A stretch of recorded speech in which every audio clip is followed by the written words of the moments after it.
রাজধানীর শ্যামলীতে রূপায়ণ শেলফোর্ড ভবনের ৪র্থ তলায় ডক্টরস কেয়ার হাসপাতাল অ্যান্ড ডায়াগনস্টিক সেন্টার রয়েছে। এখানে চিকিৎসা সেবা পেতে প্রতিনিয়ত শত শত মানুষ ছুটে আসছেন। তবে চিকিৎসার নামে রোগীদের সাথে করা হচ্ছে প্রতারণা। তথ্য বলছে, প্রতিষ্ঠানের ৩ জন পরিচালক ডাক্তার না হওয়া সত্ত্বেও রোগীদের সার্জারি ও অপারেশন করেন।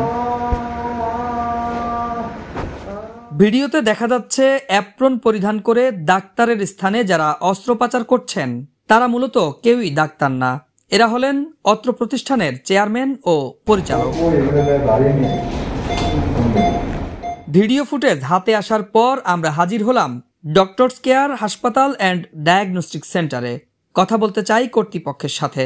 রিসিপশন থেকে জানানো হলো, কর্তৃপক্ষের সাথে কথা বলতে হলে কয়েক ঘন্টা অপেক্ষা করতে হবে।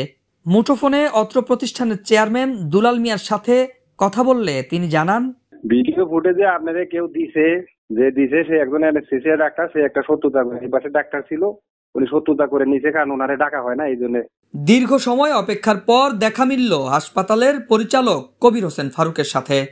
আমাদের একজন ডাক্তার আমাদের সাথেই ছিলেন, উনি দুষ্টামি করে হোক, শত্রুতামি করে হোক, একটা ভিডিও সার্জন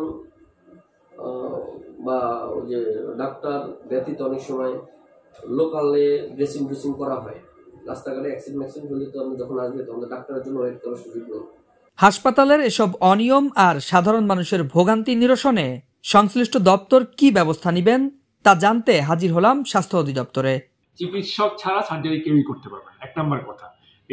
এটা বাংলাদেশের একদম আইনেই শাস্তিযোগ্য। চিকিৎসক ছাড়া, যদি সে চিকিৎসক ছাড়া অপারেশন করে থাকে, শাস্তি তার জন্য অবশ্যই আছে। 2টা ব্যাপার আছে। একটা হচ্ছে আপনার ক্লিনিকের বিরুদ্ধে ব্যবস্থা নেব, এবং যিনি আপনাদের চিকিৎসক না হয়েও অপারেশন করছে, ফৌজদারি অপরাধ। যে রুগী অপারেশন করে সে যদি থানায় অভিযোগ করে, তাকে একদম বাংলাদেশ আইনেই প্রতারণা মামলায় তাকে গ্রেফতার করা যায়। তার জন্য আসলে দেশের প্রতারণা মামলাই যথেষ্ট। নাইমুর রহমান, আওয়ার বাংলাদেশ, ঢাকা।